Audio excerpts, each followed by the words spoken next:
Bye-bye.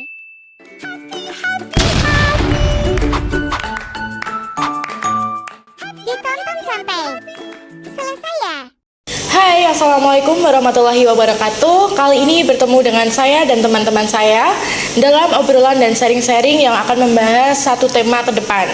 Nah, kali ini aku sebagai moderator, kenalin nama aku Hening Setiarini yang akan membersamai obrolan kita kali ini dalam 10 menit ke depan.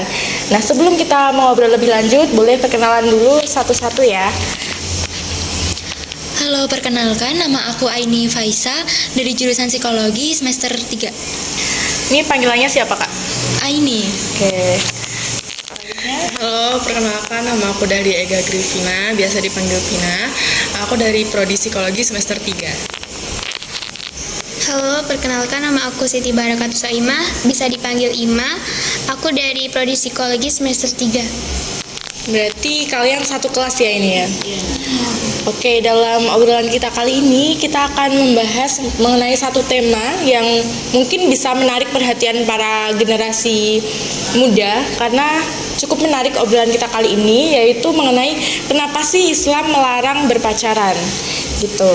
Nah, nanti kita akan mengobrol kurang lebihnya 10 menit. Mungkin dari teman-teman bisa sharing-sharing tentang pengalaman kalian atau pandangan-pandangan kalian mengenai berpacaran dalam Islam gitu.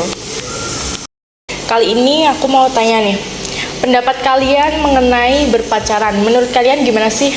Dari siapa dulu nih? Dari kamu dulu deh. Kalau menurut aku pacaran itu buang-buang waktu sih, kayak nggak ada nggak tentu pasti, belum tentu pasti, kadang juga nggak ada kepastian. Pengalaman ya? Iya. Aduh, kalau aku malah menurut aku ya pacaran itu bisa jadi support sih. Kalau aku nggak jauh beda dari Ima ya, mungkin buang-buang waktu juga iya. Nah, kalau dari kalian nih, kalian bertiga, apakah ada pengalaman berpacaran sebelumnya atau ada niatan ta'aruf untuk besok-besok tuh, ada nggak niatan seperti itu? Kalau aku sih pernah ya, waktu masa hilaf-hilafnya tuh udah pernah pacaran. Kalau kamu? Aku juga pernah ya, karena sebagai manusia yang kurang ilmu juga. Jadi dulu kan pasti kita kan sebagai anak muda kan pasti ingin kesenangan ya. Iya. Kayak kesepian terus pengen teman atau teman apa? Teman Ngobrol, cerita, teman iya. senang, sedih gitu kan. Jadi jadi kan tergiurlah untuk itu berpacaran. Kalau dari kakaknya nih? Sama sih, aku juga pernah sih ya. Dari tadi kan kita terus nih yang ditanya. Kalau menurut kakaknya gimana? Pernah atau enggak? Sebenarnya kalau aku itu ya, jujur aja, pernah berpacaran dan berjalan lama. Tapi ya itu tadi yang seperti dikatakan kalian, sebenarnya tuh pacaran itu belum pasti arahnya kemana, tapi tergantung kita yang menjalani sih sebenarnya. Ya kalau beruntung ya kita pacaran terus serius, tapi kalau nggak beruntung ya kita pacaran terus ditinggalin nikah jadi tamu undangan gitu ya. Tapi kalau saran dari kita semua sih lebih baik ta'aruf daripada berpacaran gitu aja sih, daripada ngegantung mending yang pasti-pasti aja gitu. Nah, barusan kan aku udah tanya pendapat ke kalian ya tentang berpacaran itu seperti apa. Nah, yang kalian tahu nih, menurut pandangan Islam, kenapa sih berpacaran itu dilarang? Siapa nih yang mau jawab? Boleh aku.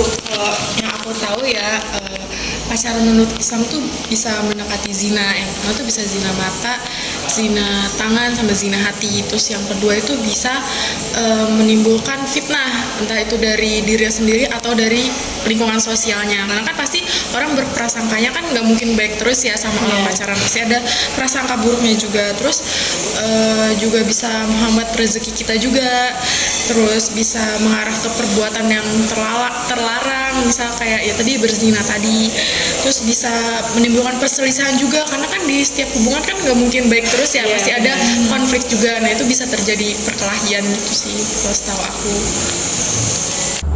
Nah, kan itu tadi larangan-larangan berpacaran yang kamu tahu dalam Islam ya. Selain itu, apakah ada surat dalam Al-Quran yang benar-benar menerangkan kalau kita itu nggak boleh berpacaran? Tuh. Ada sih kayak yang pernah aku baca itu di dalam Al-Quran surat Al-Isra ayat 32 yang artinya janganlah engkau mendekati zina, sesungguhnya zina itu adalah perbuatan yang keji dan jalan yang buruk. Jadi udah jelas dong di Al-Quran itu tertulis kalau zina itu kan perbuatan keji, jadi sebaiknya dihindari. Oke, berarti ini ya, kita kayak sebenarnya itu dalam Al-Quran udah ada yang memerintahkan dan melarang pacaran. Tapi itu semua tergantung masing-masing orang ya, karena kan ilmu yang kita punya itu terbatas. Jadi mungkin kebanyakan, apalagi orang zaman sekarang itu kan minim literasi, jadi kayak ya dia itu nggak tahu bahwa di Al-Quran itu sebenarnya udah ada itu gitu. Nah, tadi kan Kak Ima udah jelasin tentang hadis dalam Al-Quran. Nah, kalau berpacaran dalam Islam itu benar-benar dilarang, terus bagaimana sih cara kita itu untuk mengenal calon pasangan kita ke depannya selain berpacaran? Kalau di Islam itu kan ada ta'aruf.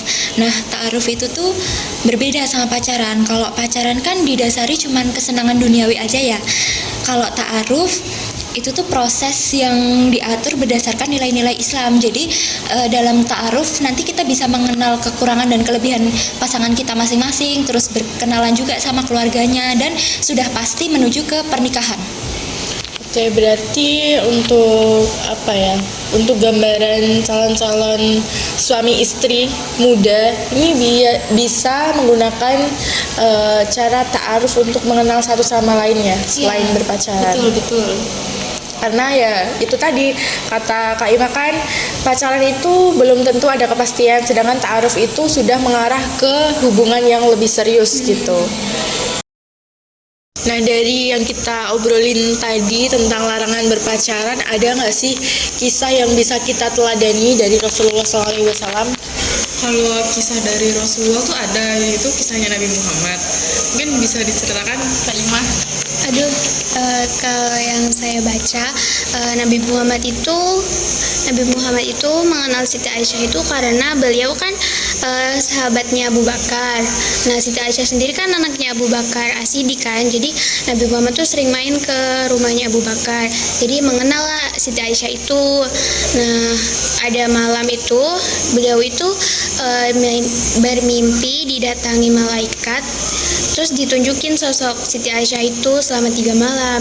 Nah, setelah mimpi itu Nabi Muhammad ini mengutus Haulah binti Hakim bin Al-Auqash untuk meminta Aisyah menjadi istrinya. Jadi lewat perantara gitu loh untuk meminta Aisyah menjadi istri beliau.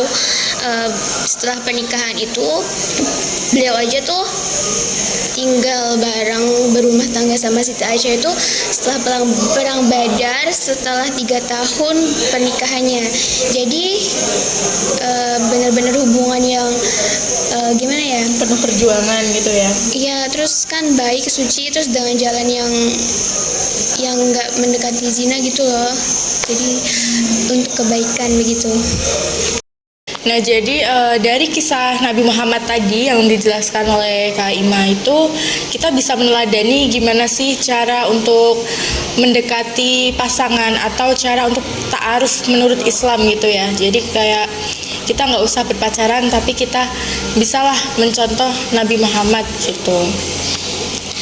Nah, dari obrolan kita tadi kan kita udah ngobrol panjang lebar mengenai hadis, terus alasan larangan dalam Islam tuh melarang berpacaran, sama kisah Nabi tadi. Mungkin bisa disimpulkan? Jadi dapat disimpulkan mengapa Islam melarang berpacaran itu karena pacaran itu zina, dan sudah pasti dan sudah ditetapkan bahwa di Islam itu pacaran hukumnya haram. Di zaman sekarang juga banyak sekali orang-orang yang berpacaran, mereka tuh banyak disalahgunakan gitu loh pacarannya dan berlebihan. Menurut kisah Nabi yang tadi sudah dijelaskan juga bahwa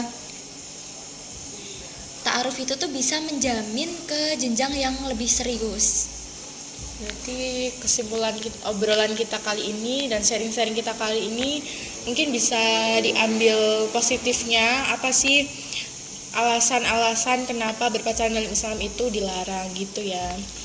Oke, aku ngucapin terima kasih kalian udah mau berbincang-bincang, sharing-sharing sama aku. Mungkin dari podcast kita kali ini, ngobrol kita, sharing-sharing ini bisa bermanfaat buat teman-teman semua, terutama buat kita yang di sini. Aku makasih kalau ada salah-salah kata. Jadi cukup sekian obrolan kita kali ini. Selamat bertemu di kesempatan yang lain. Terima kasih ya. Wassalamualaikum warahmatullahi wabarakatuh. Oh, wow.